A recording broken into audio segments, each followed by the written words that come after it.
Number 36 سے لے کر 38 تک کی تلاوت، ترجمہ اور تفسیر قرآن صراط الجنان سنیں گے۔ بسم اللہ الرحمن الرحیم۔ ترجمہ، اللہ کے نام سے شروع جو نہایت مہربان رحمت والا ہے۔ وَاعْبُدُوا اللَّهَ وَلَا تُشْرِكُوا بِهِ شَيْئًا وَبِالْوَالِدَيْنِ إِحْسَانًا وَبِذِي الْقُرْبَى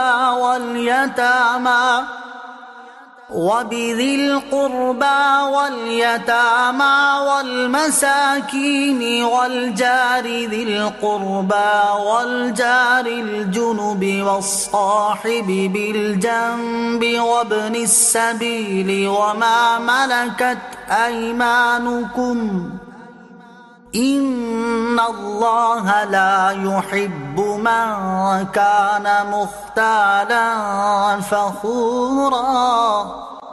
ترجمہ، اور اللہ کی عبادت کرو اور اس کے ساتھ کسی کو شریک نہ ٹھہراؤ، اور ماں باپ سے اچھا سلوک کرو، اور رشتہ داروں اور یتیموں اور محتاجوں اور قریب کے پڑوسی اور دور کے پڑوسی اور پاس بیٹھنے والے ساتھی اور مسافر اور اپنے غلام لونڈیوں کے ساتھ اچھا سلوک کرو۔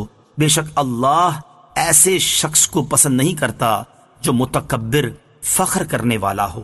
وَاعْبُدُوا اللَّهَ، اور اللہ کی عبادت کرو۔ اس آیت کریمہ میں اللہ تعالیٰ اور بندوں دونوں کے حقوق کی تعلیم دی گئی ہے۔ ان اللہ لا يحب من كان مختالا فخورا، بے شک اللہ ایسے شخص کو پسند نہیں کرتا جو متکبر فخر کرنے والا۔ کسی کو خود سے حقیر سمجھنا اور حق بات قبول نہ کرنا تکبر ہے۔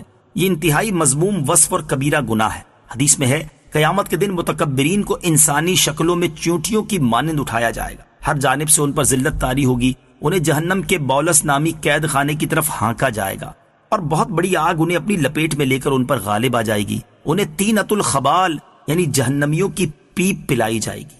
الذين يبخلون ويأمرون الناس بالبخل ويكتمون ما آتاهم الله من فضله وأعتدنا للكافرين عذابا مهينا۔ ترجمہ، وہ لوگ جو خود بخل کرتے ہیں اور دیگر لوگوں کو بخل کا کہتے ہیں، اور اللہ نے جو انہیں اپنے فضل سے دیا ہے اسے چھپاتے ہیں، ان کے لیے شدید وعید ہے، اور کافروں کے لیے ہم نے ذلت کا عذاب تیار کر رکھا ہے۔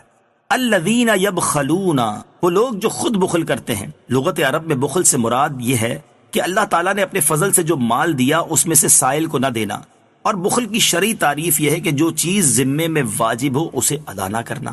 وَيَكْتُمُونَ مَا آتَاهُمُ اللَّهُ مِن فَضْلِهِ، اور اللہ نے جو انہیں اپنے فضل سے دیا ہے اسے چھپاتے ہیں۔ اللہ عز و جل جو نعمت عطا فرمائے اسے اچھی نیت کے ساتھ موقع محل کی مناسبت سے حکمت کو سامنے رکھتے ہوئے ظاہر کرنا چاہیے۔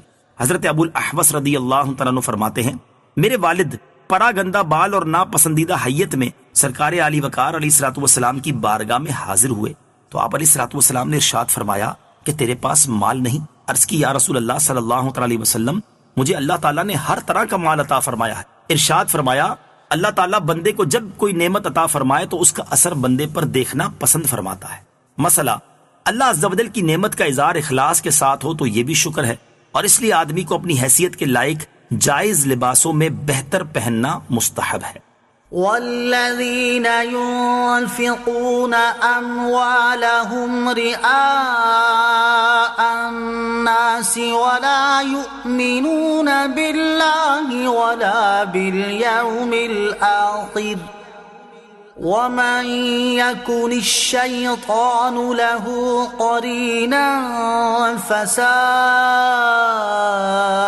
قرينا۔ ترجمہ، اور وہ لوگ جو اپنے مال لوگوں کے دکھاوے کے لیے خرچ کرتے ہیں اور نہ اللہ پر ایمان لاتے اور نہ ہی آخرت کے دن پر، تو ان کے لیے شدید وعید ہے، اور جس کا ساتھی شیطان بن جائے تو کتنا برا ساتھی ہو گیا۔ والذین ينفقون اموالهم رئاء الناس، اور وہ لوگ جو اپنے مال لوگوں کے دکھاوے کے لیے خرچ کرتے ہیں۔ بخل کی برائی بیان فرمانے کے بعد اب ان لوگوں کے بارے میں بتایا جا رہا ہے کہ جو محض دکھاوے اور شہرت کے لیے مال خرچ کرتے ہیں اور اللہ عز و جل کی رضا کا حصول ان کا مقصد نہیں ہوتا۔ یہ بھی اسی حکم میں داخل ہیں جو اوپر گزرا۔ ریاکاری کی مذمت، اس سے ان لوگوں کو عبرت پکڑنی چاہیے کہ جو نیک کاموں میں لاکھوں روپے خرچ کرتے ہیں لیکن مقصد صرف واہ واہ کروانا ہوتا ہے، بکثرت خیرات کرتے ہیں لیکن ساتھ ہی یہ شرط رکھتے ہیں کہ اخبار میں خبر اور تصویر ضرور آنی چاہیے۔ اسی طرح شادیوں کی فضول رسومات میں لاکھوں روپے اڑا دینے والے بھی عبرت حاصل کریں، جو صرف اس لیے رسمیں کرتے ہیں کہ اگر یہ رسمیں بھرپور انداز میں نہ کی گئیں تو لوگ کیا کہیں گے، فلاں نے اتنا خرچ کیا تھا میں کیوں پیچھے رہوں وغیرہ۔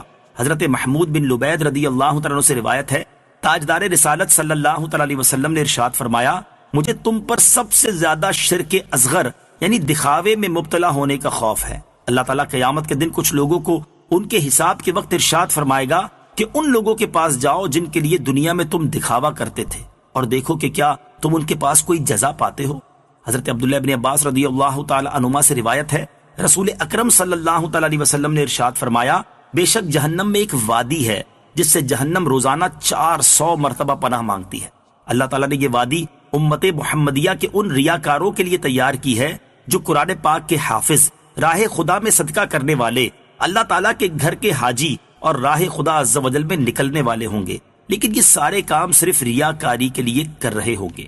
وَمَن يَكُنِ الشَّيْطَانُ لَهُ قَرِينًا، اور جس کا ساتھی شیطان بن جائے۔ دنیا میں شیطان کا ساتھی اس طرح ہوگا کہ وہ شیطانی کام کر کے اسے خوش کرے، کیونکہ جو شیطان کو خوش کرتا ہے شیطان اس کے ساتھ رہتا ہے، حتیٰ کہ کھانے پینے، رات بسر کرنے اور دیگر کئی معاملات میں شریک ہو جاتا ہے۔ اسی لیے یہ حکم ہے کہ ہر جائز کام بسم اللہ پڑھ کر شروع کیا جائے تاکہ شیطان کے لیے روک ہو، اور آخرت میں شیطان کا ساتھی ہونا یوں ہوگا کہ وہ ایک شیطان کے ساتھ آتشی زنجیر میں جکڑا ہوگا۔ یہ وعید خاص گناہوں کے ذریعے شیطان کا ساتھی بننے والے کے بارے میں ہے، اور جس کا ساتھی شیطان ہو وہ اپنے انجام پر خود ہی غور کر لے کہ کیسا ہوگا۔